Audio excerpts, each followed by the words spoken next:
Baik, selamat siang Bu Septi dan teman-teman. Pada hari ini kami akan mempresentasikan materi dari kelompok kami terkait feature. Kelompok kami terdiri dari Rico, Adelia, Anissa, dan saya sendiri Gerardus.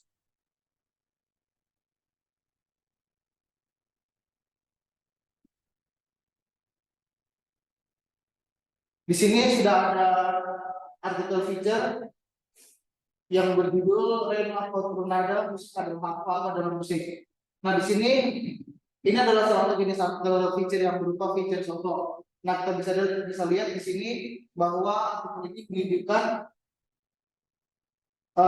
biografi dari Rema Tornado, semacam biografi singkat dari Rema Tornado.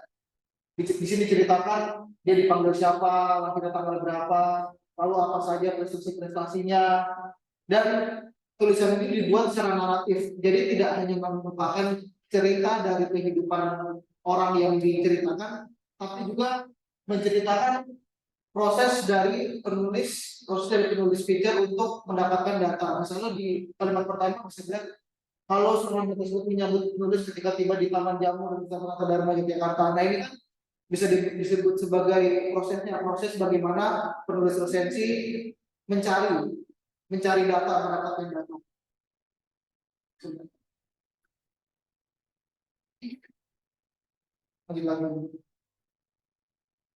Nah, jadi jika dilihat dari contoh feature news yang tadi, teman-teman mungkin tadi bisa di-pause dulu ya videonya jika ingin melihat contoh tulisannya. Pengertian dari feature news sendiri itu merupakan artikel kreatif yang menuliskan informasi terkait sisi kemanusiaan, human interest, serta memberikan stimulasi dan inspirasi yang menjadi bagi pembaca. Nah, jadi sisi kemanusiaan ini itu tidak harus terkait hal yang terkait kemanusiaan untuk maksudnya kayak sedih, terharu atau memprihatinkan, tapi juga sisi kemanusiaan yang menyenangkan, membuat tertarik, membuat orang merasa tergugah ketika membacanya seperti itu. Lalu dalam penelitian Muhammad dia juga menemukan bahwa feature ini adalah artikel kreatif yang terkadang itu subjektif dan terutama dimaksudkan untuk membuat pembaca senang dan memperoleh informasi tentang suatu kejadian, keadaan maupun aspek kehidupan. Di sini kita bisa melihat subjektif. Ini kata kunci yang penting bahwa dalam feature penulis itu bisa menyampaikan pendapatnya secara pribadi, tidak harus pendapat yang dia rasa harus melihat dari berbagai sudut pandang, tetapi bisa pendapat pribadi karena bentuknya adalah naratif. Jadi misalkan dalam feature contoh tadi ada bagian di mana penulis merasakan bahwa orang yang penulis wawancara itu adalah orang yang ramah, orang yang menyenangkan. Nah, itu adalah subjektif, pendapat subjektif. Jadi pendapat seperti itu bisa dimasukkan dalam feature.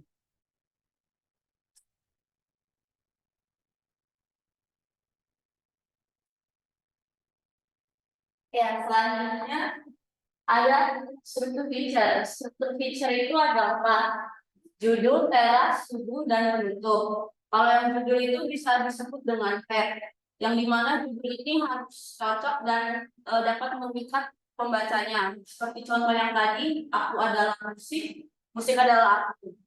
Dan dari judul tersebut pasti pembaca itu akan terus penasaran apa yang dimaksud aku dalam musik dan musik adalah aku. Judul feature ini harus dibuat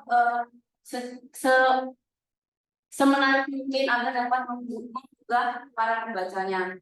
Selanjutnya ada teras atau lab. Dalam penulisan feature ini digunakan sebagai alat pemancing minat pembaca, yang dimana dalam menulis teras ini ada dua tujuan. Yang pertama untuk menarik minat pembaca, yang kedua untuk merupakan cara menggambar kisah yang ingin diungkapkan. Yang ketiga ada tubuh atau body. Tubuh feature ini harus dirangkai sebaik mungkin, mulai dari judul, lab, teras, tubuh, penutup.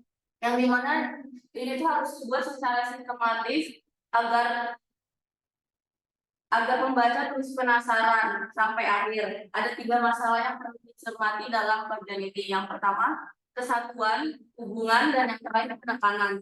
Dari rangkaian ketiga ini menekankan pada hasil yang dapat langsung diterima oleh pembaca. dalam kronologi cerita tersebut harus saling berkait dan membuat pembaca itu enggan berhenti karena rasa penasarannya.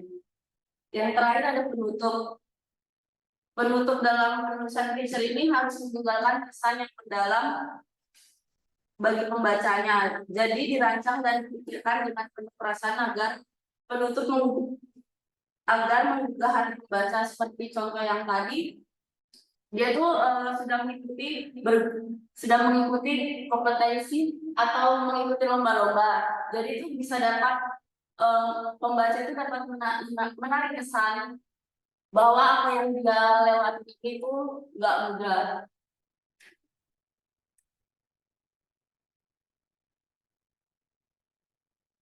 Baik, untuk selanjutnya ada unsur dari feature news. Unsur feature news ini ada 4 juga. Yang pertama faktual, yang kedua berkisah, ketiga menggugah emosi, dan keempat itu akurat. Nah, di sini maksudnya faktual itu penulis dalam menyusun sebuah feature itu data-data atau sumber data yang didapat itu harus berdasarkan fakta dan sesuai dengan kenyataan yang ada. Jadi penulis feature ini itu tidak hanya berdasarkan khayalan atau pengalaman dari penulis seperti itu.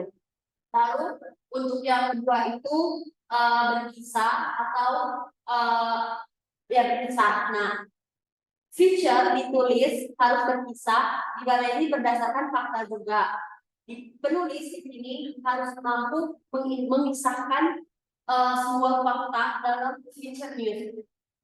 Fakta sebagaimana yang terjadi, dengan begitu hasil yang didapatkan akan lebih baik dan menarik, serta menggugah minat dari pembacanya. Seperti itu. Nah, sebagai seorang jurnalis atau penulis feature itu, kita harus mampu untuk membuat cerita dalam feature itu semenarik mungkin, menggunakan kata atau kalimat-kalimat yang berkisah. Yang ketiga itu ada menggugah emosi, di mana penulis feature harus mampu menggugah emosi pembaca.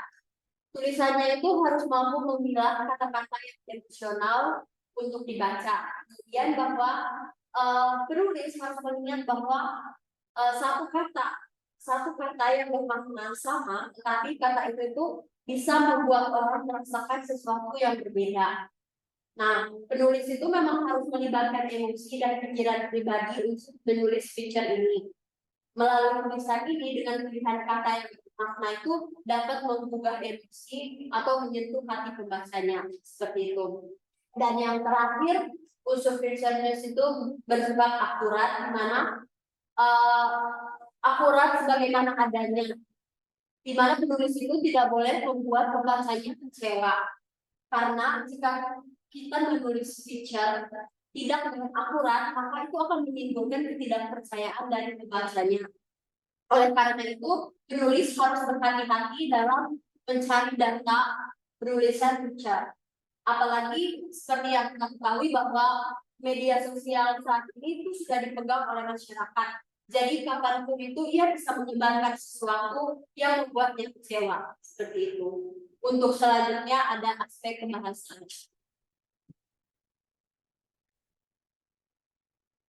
Oke, untuk aspek kebahasaan ini kita akan membahas dalam feature terdapat 3 aspek kebahasaan.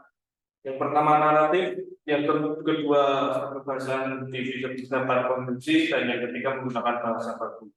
Kita akan membahas secara singkat apa itu naratif terlebih dahulu. Seperti yang kita ketahui bahwa naratif adalah merupakan pengisahan ataupun cerita pada suatu peristiwa. Jadi pada feature ini sendiri di dalamnya memiliki ciri kebahasaan, yaitu mempunyai bahasa yang berkisah atau menceritakan suatu peristiwa yang terjadi melalui feature tersebut. Dan yang kedua adalah terdapat konjungsi.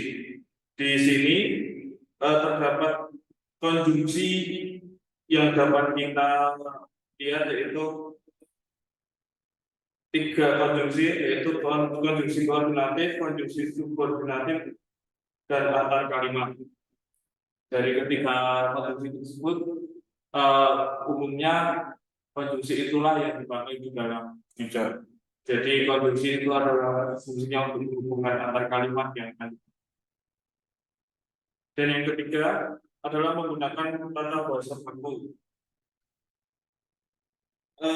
Penulisan future adalah salah satu jenis berita. Jadi dalam penulisan future kita harus menggunakan bahasa yang baik dan benar menurut sesuai dengan kaidah kebahasaan saat ini. Jadi penggunaan bahasa baku adalah salah satu penggunaan bahasa yang wajib digunakan atau perlu digunakan dalam future sendiri. Oke, sekian dari kelompok kami yang menceritakan tentang future, yang mempresentasikan tentang future. Terima kasih sudah melihat video ini dan sampai jumpa di lain kesempatan. Terima kasih. Nah.